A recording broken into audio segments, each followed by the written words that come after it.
After more than a week of uncertainty, evacuation orders have been lifted now for the Pine Valley area in Washington County, allowing the neighbors to return home and see what's left in the wake of the big Forsyth Fire there. Our Southern Utah correspondent Cannon Sechrist was there when one family made an emotional return home. Tell us all about it, Cannon.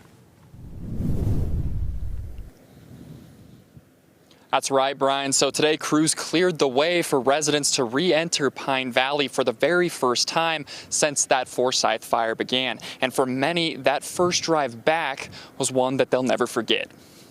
Today, I made that drive with Nate Staley, a longtime friend of mine and also my Little League baseball coach growing up. Nate's family has been in Pine Valley since the 1860s. He and his wife, Angie, returned today to check out their cabin. But before stopping at his cabin, he looked around to see what remains and what has been lost. It's kind of hard. I mean, we were on the other side of this on 200 West and didn't really have a lot happen to us. There were some scary moments, but then to get to this side of town and to see what's happened here is...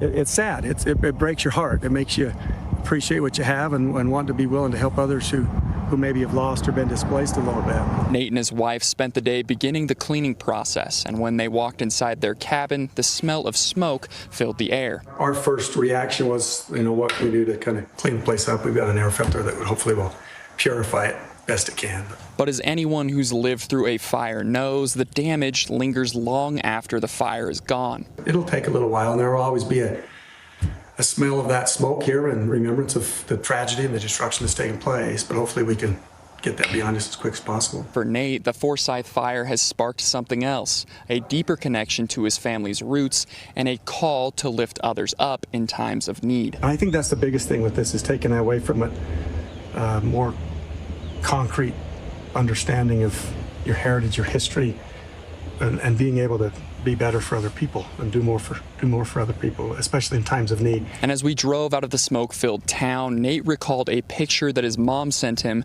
that he says perfectly describes the people that live in Pine Valley. My mom's got a picture of somebody that was out in the meadows the other day, and that was a flower that had kind of been burnt on the side, but yet it was still doing. And I think that's the message with all this, is that this town is resilient. Destruction doesn't mean defeat, but that we'll rise above the ashes.